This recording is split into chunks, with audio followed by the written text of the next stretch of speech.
안녕하세요. 하초와이프입니다. 오늘은 가격도 저렴하고 그리고 꽃도 오래 가고요. 키우는 방법도 어렵지 않은 카랑코에 제가 몇 년간 키워본 경험을 여러분들하고 한번 나눠보겠습니다. 이 카랑코에는 가장 큰 장점이 꽃이 오래 간다는 거고요. 그리고 색감이 다양해서요. 선택의 폭이 굉장히 넓어요.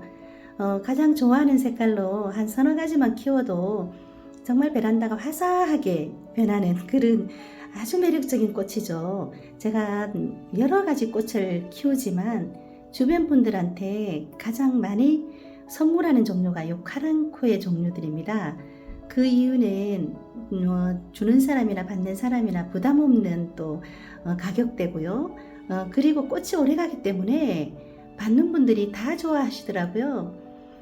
토분에 또 모둠 심기에서 한 3개 정도를 모아서 또 심으면 굉장히 또 잘 어울려요. 하나씩 심어도 또 예쁘기도 하고요. 그래서 요 가랑코에도요. 보세요. 저희 집에 이제 요 꽃은요. 제가 영상에 여러 번 담았기 때문에 여러분도 기억하실 거예요. 이게 꽃이 피어 있는 게 정말 8개월, 제가 계산해 보니까요 8개월 정도 피어 있어요. 요거 하고 그리고 또 여기 흰색 보세요. 이거 자주 보셨죠? 이것도 같은 날 피기 시작했는데 이렇게 지금까지 이렇게 많은 꽃들을 내주고 있습니다. 그 정도로 꽃이 오래 가고요. 그리고 요거는 또 노블이라는 겁니다. 꽃이 좀 크죠. 그래서 이제 선택의 폭이 굉장히 넓어요. 요즘에 하원에 가면 가장 많은 종류가 이 카랑코에 칼란디바, 이 노블, 또 소라야 뭐 이러면서 계량종도 또 많이 나와 있더라고요. 이 보세요. 이것도 제가 계속 이거 피고 지고 했어요. 보세요. 색감이 참 곱죠. 그래서 이제 또 선물도 할 겸 가격이 또 저렴하니까요. 구입하는데 굉장히 부담이 없어요. 그런데 이만한 꽃이 그 가격대에 살 수 있다는 게 정말 행복해요. 요렇게 요거는 소라야.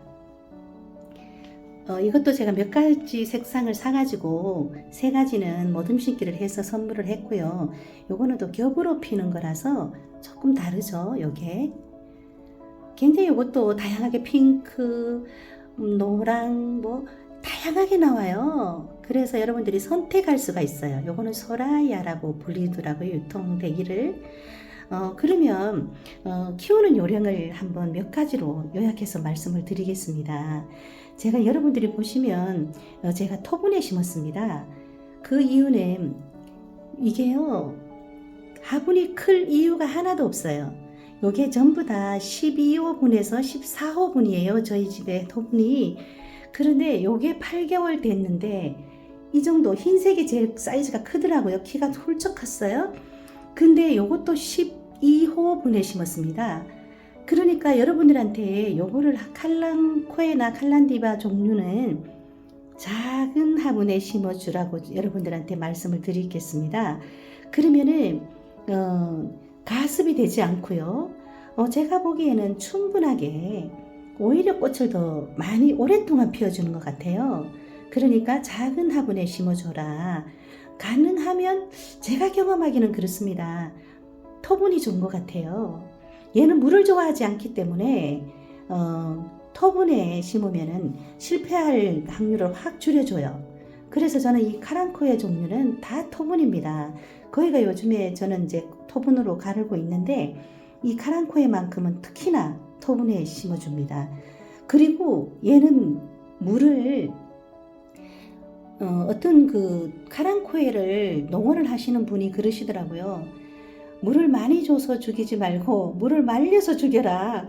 그 말은 물을 말리듯이 키우면 안 죽는다는 겁니다. 그 정도로 얘는요. 흙이 바짝 말라도요. 전혀 이상이 없어요.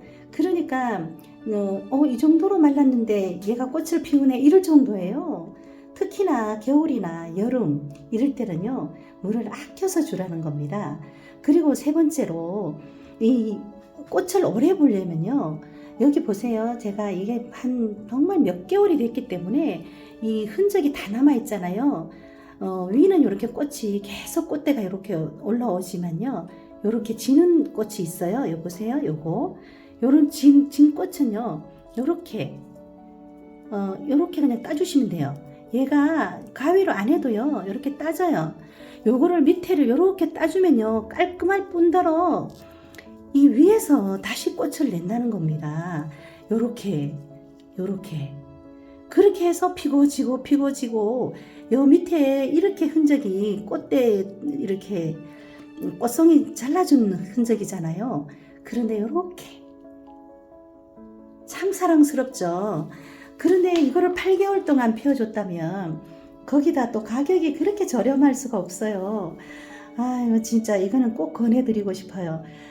그러니까 작은 화분에 심어주고 그 다음에 물을 말리듯이 키우고 진 꽃대는요. 꽃대는 아니고 꽃송이가 하나씩 피잖아요. 요렇게. 그러면 그 옆에 진 거를 그때 좀 시간 날 때 그것도 재밌어요. 진 꽃을 이렇게 손톱으로 톡 이렇게 잘라주면 또 금방 잘라져요. 그러면 또 요렇게 근데 얘가 이제 또 주의할 사항은 그 깍지벌레가 이제 생길 때가 있어요. 그렇기 때문에 여러분들이 이 꽃송이가 이렇게 생겼을 때는요, 전혀 상관없이 요럴 정도는요, 그 물 샤워를 시켜주고요. 그리고 아니면은 또 왜 EM 활성액 같은 걸로 예방을 해주시면 또 건강하게 키울 수가 있어요.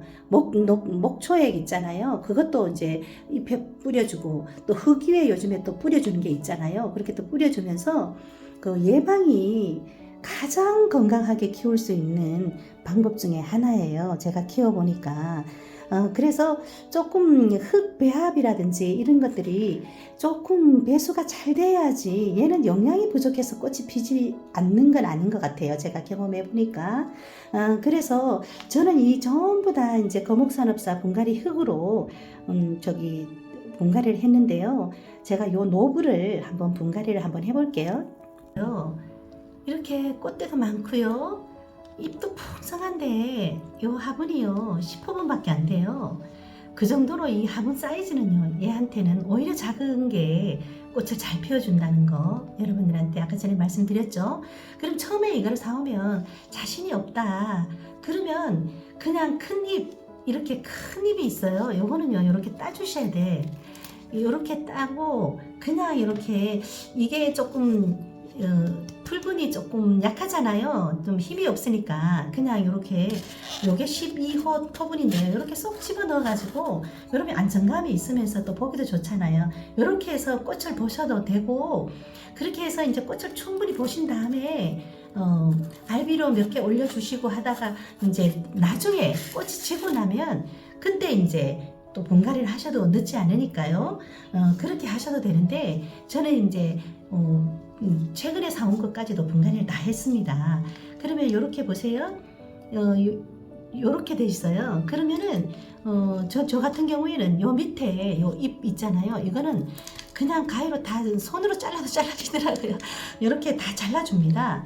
이렇게 사이사이 이게 깍지벌레가 제일 잘 생기는 종류이기 때문에 이렇게 큰 잎들은요 통풍하고도 하고 또 햇볕을 또 방해를 주잖아요. 그래서 이렇게 큰 잎들은 거의 정리를 해주면 좋아요. 요 사이에도요 이렇게 돌리면은 이렇게 빠져요. 이렇게 해주시고 이렇게 보면 이거는 좀 필요 없겠다라는 게 보여요. 이렇게 큰 잎 특별히 통풍에 지장이 되는 거는요 과감하게 이렇게 해주면 이렇게 됩니다. 이렇게 이렇게 정리를 했습니다. 여기 작은 화분에서요 이렇게 많이 나왔어요. 큰 잎이 제가 세보니까 한 8개 정도 되네요. 이렇게 해줘야지 통풍도 잘 되면서 그리고 햇볕도 골고루 볼 수 있어서요. 그리고 이렇게 깔끔하게 돼요. 이게 큰 잎이 없다고 해서 꽃 피우는 데는 전혀 지장이 없거든요. 그렇게 정리하시면 되고, 요거는 뿌리는요, 요 밑에를 약간 펴주세요. 이렇게 해주시고, 그 다음에 이제 위에 흙은 여기까지도 제가 다 뗐어요. 이렇게. 그래야지만 깍지벌레가 덜 생기고요. 그리고 통풍이 잘 돼요. 그리고 이제 요걸로 이제 위를 어느 정도 이렇게 흙을 털어주면 얘가 생명력이 강해서 몸살을 하지 않더라고요. 그래서 어느 정도 요 정도만 털을게요. 그러면 이제 요게 12호분 터분에 한번 심어줄 건데요. 여러분들이 요거 배수층을 할 때, 저도 이제 그동안에 뭐 굵은 마사도 해보고 했는데, 이거는요, 난석이에요. 중립인데, 이거를 하면, 첫째 가볍고요. 두 번째로는, 이게 굉장히 배수가 잘 돼요. 그리고 세 번째로, 이게 키포인트예요. 재활용이 잘 돼요. 우리가 분갈이를 하려 그러면은, 이게 재활용하기가 쉽지 않잖아요. 이거는 입자가 커가지고 또 이렇게 그냥 골라내면 또 쓸 수가 있어요. 계속 반복해서 쓸 수 있기 때문에 저는 이거 쓰거든요. 이거는 중립입니다. 이렇게 깔고요. 그리고 나서 이제 거목산업사 흙입니다. 이게 제가 이렇게 보면 입자가 이게 50% 이상이 들었기 때문에 보세요. 이렇게 때문에 이 카랑코에는요 배수가 제일 잘 돼야 돼요. 여기에 뭐 더 펄라이트 이런 거 써는 분들도 계시던데 저는 이제 그대로 하겠습니다. 그러고 나서 이제 이게 이렇게 해서 이렇게 어느 정도 넣고 높이를 봅니다. 이거는 뭐 다 아시잖아요, 그죠? 이렇게 그렇게 해서 거목산업사 흙으로 그냥 다 채웁니다. 그 마무리해서 올게요. 이렇게 마무리했습니다. 큰 잎은 다 따줬고요. 그리고 작은 잎도 요 밑에는 다 제거를 해줬습니다. 그래서 통풍에 신경을 썼고요. 이제 키우면서 또 중간중간 요 사이사이 잎들을 또 어느 정도 정리를 해야 될 것 같아요. 그리고 흙은요, 화분 밑으로 1cm 이상 이렇게 남겨둡니다. 그럼 물을 주면 더 내려가겠죠. 그래야지만 흘러 넘치는 것을 또 방지할 수가 있고요. 그리고 전에 요 위에다가 미인토를 쓰지 않습니다. 그 이유는 이제 물 마름도 확인할 수가 있고, 그리고 중간중간 이 흙을 좀 어느 정도 걷어내고 또 새 흙으로 복토를 해주는 방법을 거의 하초를 쓰기 때문에 특별한 종류를 제외하고는 그 위에 미인토를 쓰지 않습니다. 마지막으로 이제 설화의 신기한 모습을 보여드리면서 마무리하겠습니다. 이 설화가 이제 꽃대를 냅니다. 눈속이 핀다 해서 설화라 그러죠. 여기 보면 꽃이 하나씩 이렇게 나오는데요. 완성된 볼은 참 크고 이렇게 꽃대를 쭉 뽑아 올려요. 근데 신기하게 지금은 그런 게 그냥 붙어 있잖아요. 근데 요거 보세요. 요게 잎이잖아요. 잎의 그 줄기에서요, 요 꽃대가요 벌어지면서 하나씩 나온다니까요. 이거 너무 신기하지 않나요? 그러면서 여러 개를 이제 만들어서 완성된 그 꽃볼을 쑥 뽑아 올린다니까요. 참 신기하죠? 오늘은 여기까지 하겠습니다. 좋아요, 구독으로 응원해 주시고요. 항상 새해에는 더 행복하고요. 건강하시고 또 많이 웃는 날 되세요. 안녕히 계세요.